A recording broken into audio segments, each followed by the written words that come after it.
था। आप समझदार हो सकते हैं, लेकिन इस बात का अहंकार आपको अज्ञानी बना देता है। यदि आपके पास ज्ञान है तो उसका समझदारी से उपयोग करना चाहिए। इसी विषय पर आधारित है अहंकार पर कहानी। यह कहानी है उस समय की जब भारत में मुगलों का राज हुआ करता था। सभी राज उनके अधीन थे। उन्हीं दिनों गुजरात के महाराज की बड़ी बेटी का विवाह होने वाला था। अब जबकि विवाह एक राजकुमारी का था, राजा ने मंत्री को आदेश दे दिया कि विवाह में किसी प्रकार की कोई कमी नहीं होनी चाहिए। मंत्री सेनापति से लेकर महाराज के सारे कर्मचारी विवाह की तैयारियों में जुट गए। सभी व्यापारियों को बुलाकर उन्हें अलग अलग काम सौंप दिए गए। विवाह की वस्तुओं का प्रबंध करना कोई बड़ी बात नहीं थी। बड़ी बात तो थी कि ये सब राजकुमारी को पसंद आए। इसके लिए मंत्री ने नगर के सबसे बड़े और बुद्धिमान सेठ को बुलाया और उनसे गहने, कपड़े और बहुमूल्य रत्नों का प्रबंध करने के लिए कहा। विवाह में अभी 3 माह बाकी थे, तो सेठ ने अपने बड़े मुनीम को बुलाया और उसे एक सूची देकर कहा, राजकुमारी के विवाह के लिए हमें ये सामान दिल्ली से लाना है, इसीलिए तैयारी कर लो। 1 सप्ताह बाद मुनीम तैयार होकर आया, लेकिन उसने बताया कि वह दिल्ली अकेला जाएगा। इस पर सेठ को तो गुस्सा आया, लेकिन वह चुप रहा। सेठ ने मुनीम को समझाने की कोशिश की कि वो दिल्ली में किससे मिले किससे नहीं, कहाँ सही सामान मिलेगा, लेकिन मुनीम को यह सब सुनने में कोई रुचि नहीं थी। उसने सेठ को टोकते हुए कहा, श्रीमान मुझे देरी हो रही है, आपकी बात मैं समझ गया। सुना है दिल्ली बहुत विकसित है, वहाँ रोज मौसम बदलता है, ऐसे में मुझे अपने ही दिमाग से काम लेना पड़ेगा। इतना कहकर वह मुनीम सेठ को प्रणाम कर अपने ऊंट पर सवार होकर दिल्ली के लिए निकल पड़ा। सेठ खुद को सबसे ज्यादा बुद्धिमान मानते थे, इसीलिए उन्हें लगा कि उनका मुनीम उनकी बात न सुनकर उनका अपमान करके गया है। इस बात पर उन्हें बहुत गुस्सा आया। अब उनके अंदर बदले की भावना जाग उठी। वह मुनीम के घमंड को चूर चूर करना चाहते थे। बैठे बैठे उन्होंने मुनीम को सबक सिखाने की एक तरकीब सोची।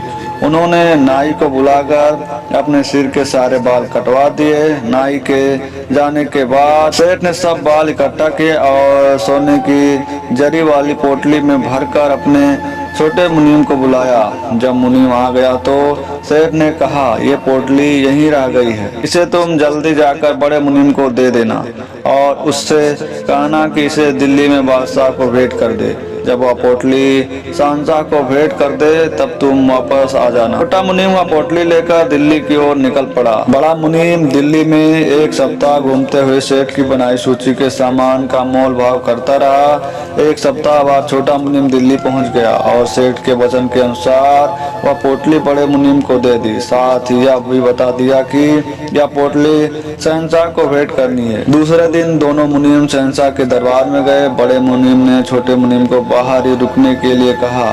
स्वयं वह उस पोटली के साथ कुछ और उपहार लेकर शहंशाह के सामने पहुंचा और भेंट देते हुए कहा कि यह सब हमारे सेठ जी ने आपके लिए भेजा है। बाकी सब उपहार तो खुले हुए थे, इसीलिए सबको दिख रहे थे। बस एक पोटली थी जिसमें किसी को नहीं पता था कि क्या है। शहंशाह ने जब पोटली खोली तो उसमें से बाल उड़ने लगे। पोटली में बाल देखकर शहंशाह का पारा 7वें आसमान पर चढ़ गया। वे गुस्से में बोले, तुम्हारे सेठ की इतनी हिम्मत कि हमारे साथ ऐसा मजाक करे। सेनापति, इस मुनीम की गर्दन धड़ से अलग कर इसके सेठ को भिजवा दिया जाए। छोटा मुनीम इतना सुन वहाँ से भाग लिया। उसे डर था कहीं वह भी बड़े मुनीम के साथ ना फंस जाए। जब वह गुजरात वापस सेठ के पास पहुंचा तो उसने सारी बात सेठ को बताई। सेठ छोटे मुनीम की बात सुनकर बहुत खुश हुआ। उसने उसे बताया कि यह सब उसका ही किया हुआ था। वो बड़ा मुनीम बहुत चतुर बन रहा था, इसलिए उसे सबक सिखाने के लिए मैंने ही ऐसा किया। छोटा मुनीम यह सुनकर बहुत खुश हुआ। अब उसे मौका जो मिलने वाला था बड़े मुनीम की जगह काम करने का। 1 महीना बीता ही था कि सेठ ने देखा बड़ा मुनीम एक काफिला लेकर वहां पहुंचा। सेठ ने हैरान होते हुए पूछा, शहंशाह ने तो तुम्हारी गर्दन काटने का हुक्म दिया था, तुम जिंदा वापस कैसे आए? मुनीम ने उन सवाल का जवाब दिए बिना सारा सामान और बादशाह की तरफ से भेजी गई भेंट भी सेठ के हवाले कर दी। इसके बाद उसने कहा, सेठ जी, मैंने आपका नमक खाया था, आज उसका कर्ज उतर गया। आपने तो मेरे प्राण ही ले लिए थे, इसीलिए आज के बाद मैं आपके यहाँ नौकरी नहीं करूँगा। इतना कहते हुए मुनीम अपने घर चला गया। उधर सेठ का मन बेचैन हो उठा कि ये सब हुआ कैसे।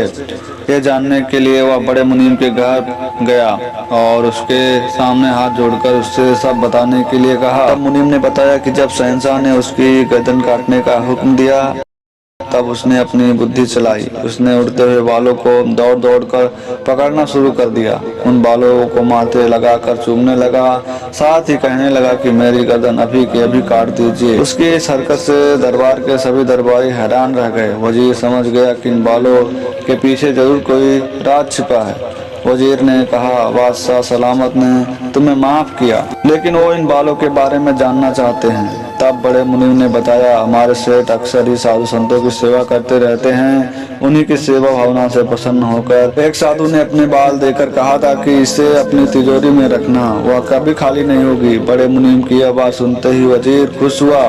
उन्होंने बादशाह को सारी बात समझाई और खजांची को हुक्म दिया कि वह बालों की पोटली खजाने में रखी जाए। बादशाह ने इस बात से खुश होकर खुशी खुशी मुझे बहुमूल्य भेंटों के साथ विदा किया।